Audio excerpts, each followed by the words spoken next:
E aí, pessoal, beleza? A gente está aqui agora para falar de arquitetura. E para quem acompanha meus vídeos ou para quem já fez um treinamento comigo sabe o quanto eu valorizo essa parte, porque isso não é realmente balela, isso não é uma parte não importante. Acredite que quando a gente desenha uma arquitetura e realmente a gente entende o que ela faz, todos os processos subsequentes a ela fica extremamente mais fácil. Então, já que a gente viu no primeiro dia o que é essa plataforma, a gente viu quais são as características e features e por que você deve usar ela urgentemente no seu ambiente de Spark, agora a gente vai ver a arquitetura, como isso realmente funciona na figura grande para que a gente possa especificar quais são as tarefas que a gente tem que executar dentro do nosso pipeline. Então, olha só, eu vou trazer uma visão para vocês de como é a jornada de um projeto de Spark. Então, prestem atenção. Tá? Então, aqui comigo, o que vocês conseguem ver? Vocês conseguem ver que a gente tem diversas fontes de dados. Então, imagino que a gente tem dados vindo em real time, ou utilizando Kafka, Kinesis, PubSub, enfim, tem várias tecnologias que trazem dados para dentro do seu data lake, ou enfim, do que você quer. Tá? E você tem fontes de dados também que são arquivos, que são fontes de bancos de dados relacionais, que podem ou não sofrer updates regularmente ou de tempos em tempos. Tá? Então, considerando as suas fontes de dados, o primeiro momento que você traz essas informações é para onde, galera? Para o Data Lake, ou seja, eu quero democratizar essas informações. Então, em vez de eu ter que dar acesso para os meus usuários no meu Availability Group do SQL Server, ou eu conceder acesso às minhas fontes de dados, é muito mais inteligente democratizar essas informações dentro de um Data Lake. E por que isso hoje acontece? Porque, na verdade, a gente tem, galera, não existe one size fits all, né? Não existe uma bala de prata na informática, onde você tem uma tecnologia que faz tudo, e nunca vai existir. Tá? Nunca vai existir.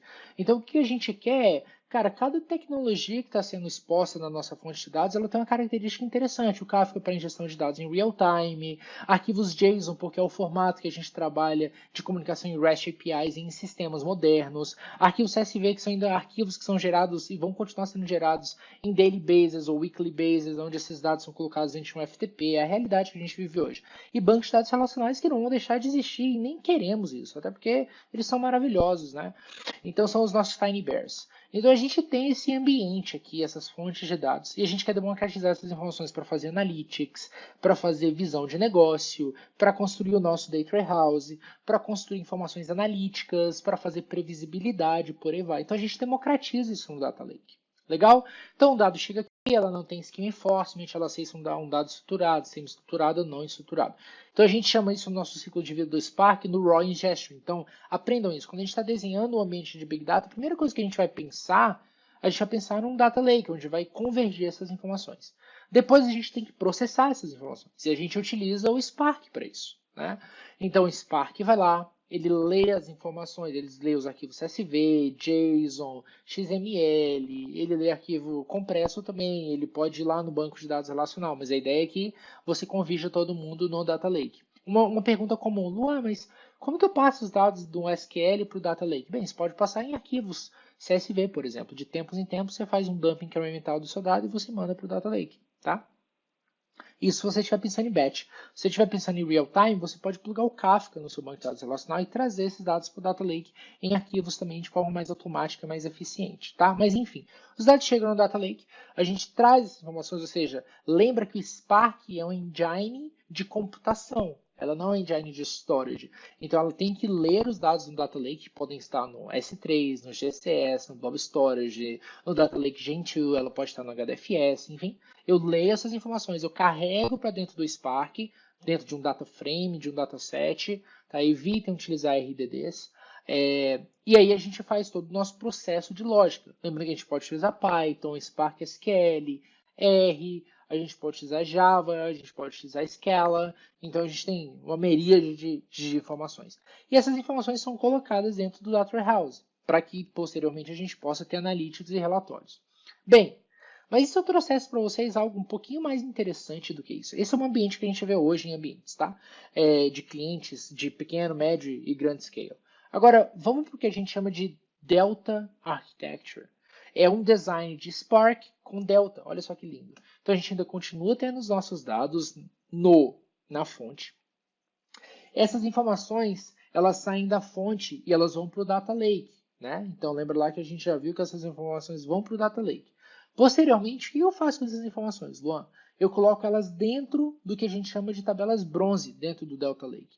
Entenda que bronze é só uma nomenclatura. Bronze é mais para dar a intenção e a visualização que a gente está carregando para o Delta Lake esses dados que são dados raw, one-to-one. Então, do Data Lake vai para o Delta Lake do jeito que é. Por quê? Porque agora eu estou armazenando numa estrutura de storage com ACID, com esquema, com evolução, com escalabilidade de metadado, com history, time travel, tudo que eu falei para vocês. Essa informação depois ela é sanitizada dentro do Delta Lake. Ela sai de uma tabela Delta e ela vai para uma outra tabela Delta, onde ela é filtrada, ela é limpada, ela é aumentada. Você pode trazer várias outras tabelas bronzes para augmentar uma tabela Silver, enfim. E depois disso, essas informações caem no seu ambiente Gold, que é um ambiente onde você tem o quê? Os níveis, realmente, as suas dimensões, as suas fatos, e você pode alimentar o seu business em cima disso. E claro que posteriormente você pode plugar essas informações no seu Analytics, no seu relatório. Então, quando a gente olha nessa arquitetura Delta, é interessante destacar aqui o quê?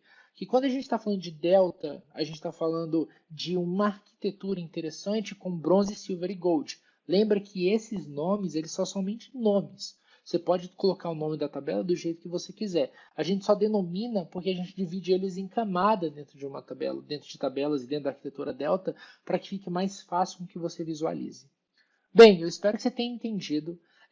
Essa parte é extremamente interessante. Reveja, insista em desenhar arquiteturas para os seus projetos, para que você não sofra durante o projeto. Tá? Eu tenho visto, infelizmente, passado por experiências que não são legais, porque não existe um respeito muito à arquitetura, mas empresas que respeitam a arquitetura têm sucesso em seus projetos, e pode ter certeza disso, tá? Eu estou aí, na verdade, amanhã a gente tem vídeo novo. Aguardem, não fique de fora e até mais, pessoal. Paz!